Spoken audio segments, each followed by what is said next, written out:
Teman-teman semua, apakah suara saya terdengar baik? Terdengar jelas, Romo. Makasih. Pesertanya banyak ya, 112. Di Tuhan, Romo. Seperti tadi yang diintroduksi oleh Ibu Vero. Maka terus kemudian inilah topik kita pada malam hari ini. Lagi-lagi saya mau tanya, apakah terlihat bagus PowerPoint saya? Sudah, Romo. Mungkin Baik. bisa diperbesar lagi. Oke. Ya. Jadi terus kemudian pertanyaan kita adalah begini ya teman-teman. Membeda-bedakan roh dalam hidup dan pekerjaan itu bagaimana toh? Teman-teman semua, bukankah kita punya Allah Bapa, ya kan? Dan terus kemudian kita punya Allah Putra, yaitu Yesus. Dan terus kemudian peranan Allah Roh Kudus kerap kali itu kurang diperhatikan sebenarnya. Ya memang sih ada kelompok-kelompok seperti karismatik yang sangat meninggikan, sangat memfokuskan kepada Roh Kudus. Tapi pada umumnya orang mungkin bertanya-tanya, Roh Kudus itu dalam hidup kita itu seperti apa ya? Nah, itu dia yang kemudian saya ingin menunjukkan pada teman-teman peranannya kayak apa ini Roh Kudus dalam hidup kita, khususnya dalam sesuatu yang konkret, yaitu dalam hidup dan pekerjaan.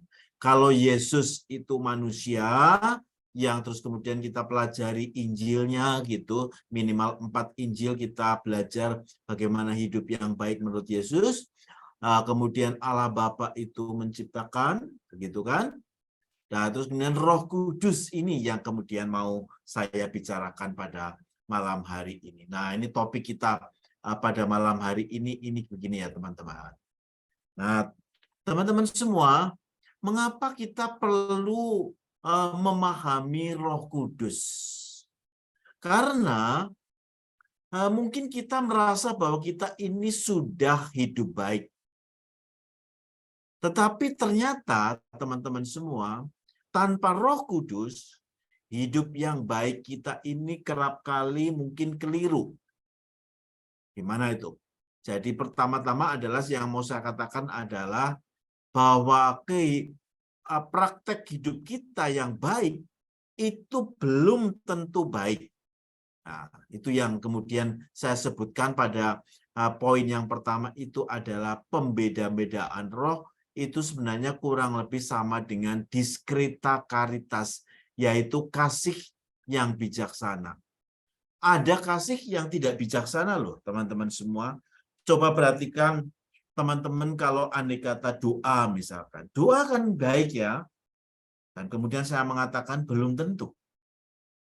Kalau doanya itu menjadi berlebih-lebihan, itu belum tentu baik. Bukankah Yesus sendiri mengatakan, kalau kamu doa, masuklah ke dalam kamar dan pintunya ditutup, ya kan?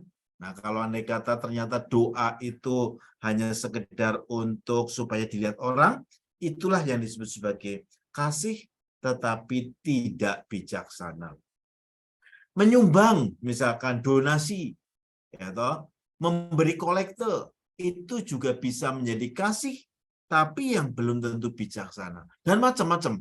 Nah, disitulah terus kemudian kita harus membeda-bedakan roh, supaya apa yang kita putuskan itu adalah menjadi sesuatu yang kasih bijaksana. Teman-teman, ketika seorang mencari, menemukan, dan melaksanakan kehendak Allah, harus dimotivasi oleh kasih. Dan ternyata tidak semua loh teman-teman semua. Jadi terus kemudian coba lihat teman-teman semua, ini kan kisah orang yang membawa perempuan yang dikatakan berzinah, begitu kan teman-teman semua. Dan terus kemudian semua laki-laki itu membawa perempuan yang berzinah.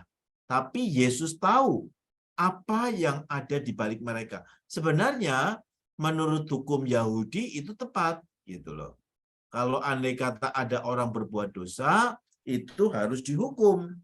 Tapi ternyata kalau untuk Yesus itu, kalau andai kata hanya sekedar untuk supaya dihukum, itu yang dimaksud tidak dimotivasi oleh kasih. Nah, teman-teman semua, keutamaan dalam discernment itu penuh doa yang mendorong orang untuk menentukan objektif pilihan yang lebih baik setelah semua dipertimbangkan. Teman-teman semua, kata di sini yang penting adalah lebih baik. Sebenarnya memberikan donasi, doa, itu juga sebenarnya sudah bagus sih. Tetapi yang diinginkan oleh Roh Kudus adalah supaya lebih baik.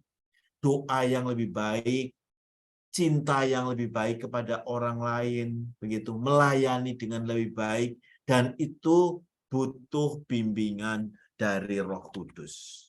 Teman-teman semua, karena yang kita inginkan itu bukan hanya sekedar manusiawi, tetapi kita itu ingin mengasihi sebagaimana Kristus, ya. Nah, itu kan ada dalam 1 Korintus 2:16 gitu kan. Dikatakan demikian, sebab siapakah yang mengetahui pikiran Tuhan sehingga ia dapat menasihati dia?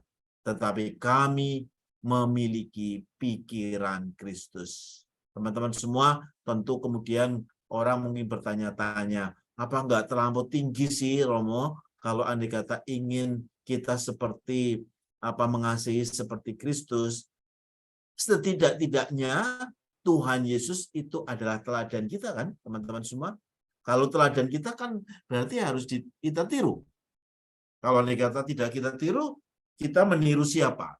Nah, itulah yang dimaksud bahwa kalau andai kata kita melakukan sesuatu seperti Kristus, saya membayangkan apakah saya ini kalau andai kata ada kesulitan-kesulitan dalam hidup, kita mengambil keputusan, kita mau berbuat, kira-kira Kristus ini melakukan hal yang sama enggak ya? Kalau andai kata saya melakukan ini, begitu kan? Misalkan saja kalau andai kata saya itu sedang mengalami kesulitan, begitu. Saya harus mengambil keputusan apa? Kesulitan apapun dalam hidup kita. Di keluarga, misalkan, di pekerjaan, kalau andai kata kita sedang studi, itu kan banyak keputusan-keputusan. Nah, keputusan-keputusan itu yang diharapkan sama dengan Tuhan Yesus. Teman-teman semua, lihatlah ini. Ini adalah saya rasa Yohanes 4 ya, teman-teman semua, ya kan? Yohanes 4 itu adalah perempuan Samaria ingin mengambil air sumur begitu siang hari jam 12 siang begitu, dan terus kemudian Yesus begitu mengajak bercakap-cakap, dan seorang Samaria dan orang Yahudi itu sebenarnya bermusuhan ya teman-teman semua. Nah, kemudian gambar ini saja menunjukkan bahwa perempuan itu berdiri sedangkan Yesus itu duduk. Nah, terus kemudian mulailah percakapan. Percakapan itu tentang air hidup gitu kan teman-teman semua. Masih hal yang sama. Nah, sekarang setelah mulai bercakap-cakap, mereka sama-sama sama tinggi sama rendah. Begitu kan? Bahwa perempuan itu duduk begitu mendengarkan, kagum kepada Yesus yang berbicara tentang air yang hidup. Kalau kamu minum air yang ini, itu kamu tidak akan haus lagi. Dan akhirnya perempuan ini adalah perempuan yang kemudian duduk di bawah bersimpuh di kaki Yesus, dan kemudian Yesus itu seakan-akan memberkati dan mengutus perempuan ini. Ya kan teman-teman semua, kalau andai kata teman-teman membaca Yohanes 4 itu kan berakhir bahwa perempuan ini pergi ke kota dan kemudian diutus oleh Tuhan dan menyampaikan kepada orang-orang bahwa saya bertemu dengan Tuhan Yesus. Nah, ingat teman-teman semua, orang Samaria dan orang Yahudi itu bermusuhan satu sama lain.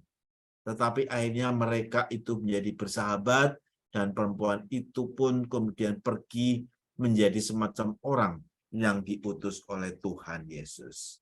Disinilah teman-teman semua yang dimaksud dengan discernment, pembeda-bedaan roh.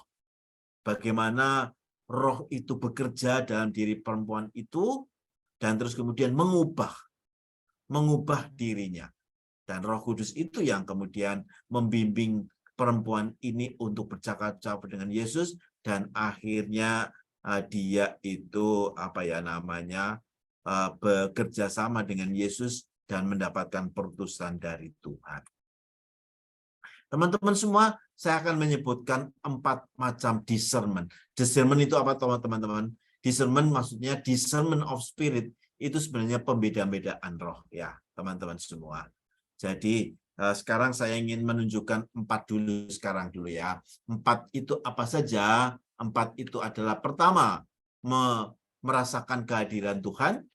Yang kedua, merasakan gerakan batin.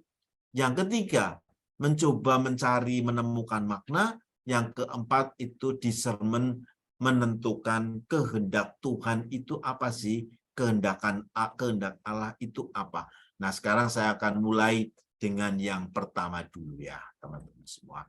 Discernment kehadiran Allah. Teman-teman semua, pertama-tama kalau kita ingin membedakan roh ya, teman-teman, itu bahwa kita ini merasakan Tuhan itu hadir di mana-mana. Dan terus kemudian dalam suasana keheningan, kita mencoba merasakan bagaimana Tuhan itu hadir. Dan merasakan Tuhan itu hadir dimanapun. Jadi ibaratnya kalau kita sedang di mall pun, Tuhan itu hadir di sana. Bahkan inilah disebut sebagai kita menemukan Tuhan, kita menemukan Allah dalam segala sesuatu. Pada waktu kita sedih, begitu. Pada waktu kita sakit, pada waktu kita gembira, pada waktu mungkin bahwa ada saudara kita yang meninggal, kita ini mencoba merasakan bagaimana Tuhan itu hadir. Itu yang pertama ya, teman-teman semua. Yang kedua, teman-teman semua, kalau andai kata kita menemukan Tuhan dalam segala, tadi yang pertama, kemungkinan besar dalam sebuah peristiwa ada semacam gerakan batin dalam diri kita. Ya, gerak batin. Gerak batin itu adalah kok saya menjadi gelisah ya sekarang ini ya. Sekarang saya gembira. Sekarang saya tenang. Saya ragu-ragu. Saya khawatir. Nah, itu yang disebut sebagai gerakan batin. Ya. Jadi kalau andai kata kita merasakan gembira, itu yang disebut sebagai konsolasi. Sedangkan yang kita tidak gembira, itu disebut desolasi. Konsolasi itu seakan-akan bahwa Tuhan itu terasa begitu dekat. Konsolasi ya. Sedangkan desolasi itu Tuhan itu terasa jauh. Teman-teman semua, itu kan kita merasakan ya. Setiap hari barangkali kita selalu diombang-ambingkan gerakan batin, merasakan konsolasi dan desolasi. Tiba-tiba saya melihat peristiwa ini begitu, saya kok sedih ya, dan Tuhan seakan-akan jauh. Kalau andai kata saya merasakan kegembiraan, ada orang yang baik memperhatikan saya, mencintai saya merasakan konsolasi. Artinya Tuhan itu terasa dekat sekali. Tetapi teman-teman semua, itu serba jelas. Konsolasi dan desolasi itu serba jelas. Terkadang itu kita tidak cukup jelas. Ini konsolasi atau desolasi ya. Coba itu teman-teman semua. Kalau andai kata teman-teman melihat itu kata-kata yang di atas itu kan mirip sekali. God is nowhere atau God is now here. Dua-duanya itu hurufnya sama, tapi artinya total berbeda. God is nowhere itu Tuhan tidak ada di mana-mana, tetapi kalau God is now here itu Tuhan itu ada di sini, dekat sekali. Tetapi uniknya hurufnya itu sama. Jadi dalam kehidupan sehari-hari inilah yang dimaksud bahwa Roh Kudus itu kita harus dekat dengan Roh Kudus untuk supaya bisa membedakan God is nowhere dengan God is now here. Teman-teman semua, itulah yang disebut sebagai gerak batin. Gimana yang ketiga? Nah, setelah Yang pertama, kedua, dan sekarang yang ketiga. Setiap hari kita itu mencoba mencari makna ya terhadap sebuah peristiwa begitu, terhadap kegembiraan dan kesedihan setiap hari. Kita itu mencoba mencari makna. Karena Tuhan Yesus sendiri mengatakan itu kan dalam Matius 15. Jadi kita mencoba untuk membaca tanda-tanda zaman. Itu Markus 8 dan Matius 15. Nah, jadi kalau dikatakan 16, Matius 16 pun dikatakan demikian. Kalau di pagi hari, kalau di sana itu ada badai, begitu, dan terus kemudian langit itu merah, dan langit itu tiba-tiba terasa itu menakutkan. Dan kita itu mencoba mencari makna. Apa ya maknanya kalau langit itu tiba-tiba seperti menakutkan? Dan kemudian di sini setiap hari kita itu mencoba mencari makna. Ya. Dan kalau andai kata seperti itu, kita itu diharapkan terus-menerus mencari kehendak Tuhan. Teman-teman semua, mari kita ulangi lagi. Yang pertama, itu adalah menemukan Tuhan. Tuhan itu ada di mana-mana, ya kan? Yang kedua, setelah menemukan Tuhan, kemudian kita itu mencoba mendeteksi, mengetahui gerak dan batin dalam hidup kita, dalam diri kita. Sedangkan yang ketiga, itu yang baru saja dikatakan tadi itu adalah membaca tanda-tanda zaman atau membaca makna. Dan yang keempat akhirnya adalah kehendak Tuhan atas diriku itu apa. Dan itu yang harus dicari. Itu mirip dengan pertemuan Yesus ya dengan Petrus begitu kan teman-teman semua. Ini adalah kisah Yohanes perikop yang paling akhir. Ya. Jadi Yesus itu dikatakan sudah meninggal, wafat di kayu salib dan bangkit. Dan pada pagi hari itu Yesus itu menampakkan diri. Menampakkan diri di hadapan Tuhan terutama adalah dengan Petrus. Dan percakapan dengan Petrus itu sangat mengharukan. Karena disinilah Petrus itu ditantang untuk menemukan kehendak Tuhan. Yaitu ketika Yesus bertanya sampai 3 kali. Petrus anak Simon, anak Petrus anak Simon, apakah engkau mencintai aku? Sampai 3 kali. Itu artinya teman-teman semua bahwa kehendak Tuhan itu memang tidak mudah gitu. Bahkan sampai Petrus pun itu sampai ditanya 3 kali, Simon anak Yohanes macam itu, apakah engkau mencintai aku? Jadi sampai 3 kali. Dan terus kemudian betapa melelahkan ya pertanyaan yang sama. Sampai Simon Petrus juga merasakan sedih sekali ketika gurunya itu sampai bertanya ketiga kali. Teman-teman semua, intinya adalah bahwa kehendak Tuhan itu dicari terus-menerus. Teman-teman semua, pasti ada pertanyaan di antara teman-teman, bagaimana tahu ya Romo bahwa ini adalah kehendak Tuhan? Nah, ini yang kemudian akan saya bahas sesudah ini ya. Teman-teman semua ya, ini hanya selingan-selingan belaka ya, Mother Teresa begitu.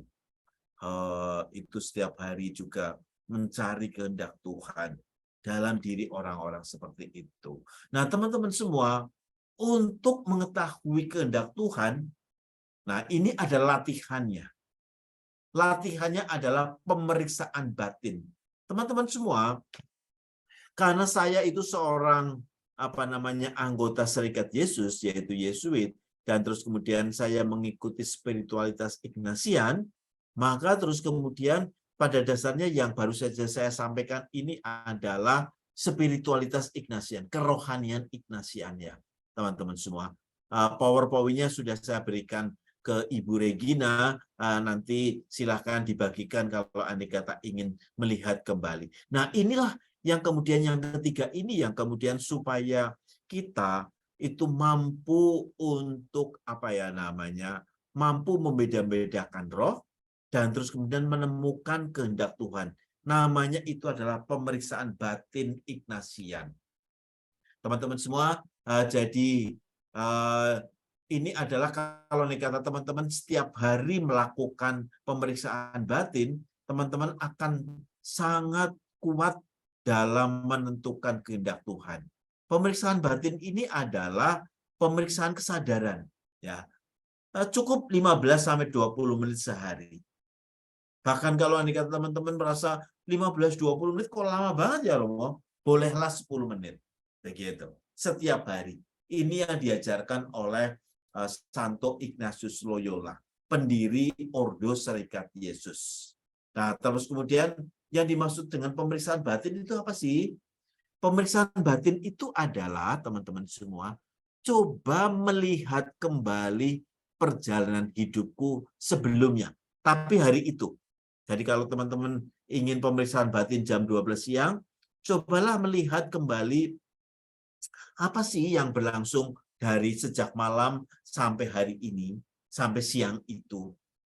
Terus kemudian kalau setelah melihat seperti orang memutar film, ya kan, memutar film karena sejak tadi malam hingga siang hari ini, apa sih yang dilakukan? Yang dilakukan adalah ini, teman-teman semua. Ya, jadi terus kemudian yang pertama itu adalah yang pertama adalah ada di hadapan Tuhan. Dan terus kemudian minta Tuhan itu membantu dalam doaku. Ini dalam bahasa Inggris, sesudah ini saya akan tunjukkan dalam bahasa Indonesia ya teman-teman semua. Kalau teman-teman ada yang familiar dengan bahasa Inggris, bisa digunakan ini karena ringkasannya. Dan yang kedua, teman-teman, dalam pemeriksaan batin itu adalah bersyukur. Ya, coba melihat 2 atau 3 peristiwa yang sudah berlangsung selama 24 jam itu. Kalau teman-teman merasa 24 jam terlampau lama, bisa 2 kali. Siang hari, itu jam 12, atau malam hari sebelum tidur.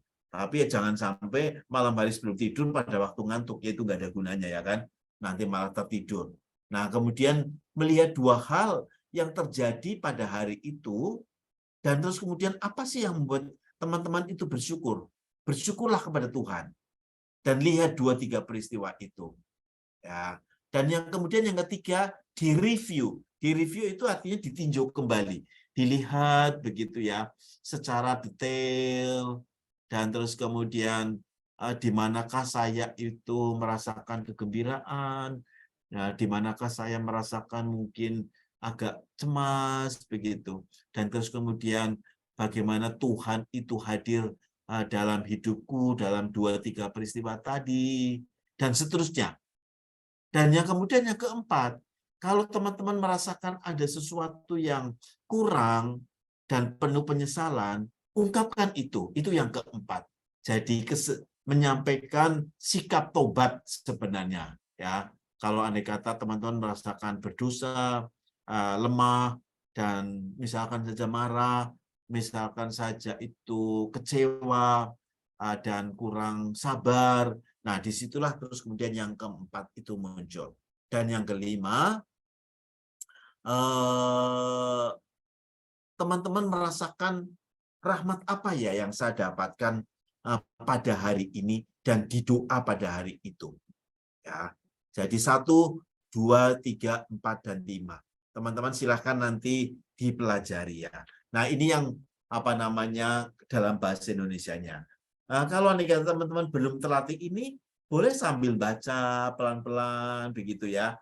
Nomor 2, nomor 3 begitu, nomor 4 dan seterusnya. Jadi terus kemudian jadi ini kalau nanti lama-kelamaan itu kan teman-teman sebenarnya sudah akan lancar ya, tidak perlu harus membaca lagi. Tetapi kalau teman-teman sedang berlatih, bolehlah pakai ini. Jadi seorang kan seperti orang itu belajar sepeda, kalau naik sepeda itu kan di awal-awal kaku banget begitu. Lama-kelamaan telah kaku begitu menjadi lebih lemes. Dan terus kemudian kalau kita sudah terampil, kita tidak pernah mikir gitu kan bagaimana cara naik sepeda. Itu kan sama dengan ini juga. Teman-teman boleh nanti kita dilihat dulu sambil baca gitu kan. Nomor 1 apa ya? Sadarilah bahwa Anda hadir di hadapan Tuhan misalkan. Nomor 2 apa ya? Lihatlah kembali peristiwa yang terjadi dalam hidup Anda. Nomor 3, mohon kepada Tuhan kehadiran Roh Kudus. Terang Roh Kudus. Dan sekarang renungkanlah peristiwa hidup Anda hari itu satu persatu. Dan terus kemudian. Dan akhirnya nomor 5. Teman-teman semua, kalau andai kata kita ini terlatih dalam hal ini, ya, kita akan merasakan bagaimana kita itu sangat lebih tajam memahami kehendak Tuhan. Nah, ibaratnya itu begini teman-teman semua. Ini adalah kisah yang mungkin sangat herois dari Ignatius Loyola, ya. Dia baru saja mendirikan Ordo Serikat Yesus. Ya. Dan terus kemudian nampaknya pausnya itu tidak suka dengan Ordo Serikat Yesus pada waktu itu. Dan terus kemudian orang itu bertanya kepada Ignatius, Bapak Ignatius, kalau andai kata sampai Ordo Serikat Yesus dibubarkan paus, itu bagaimana? Nah, kemudian jawaban Ignatius adalah begini.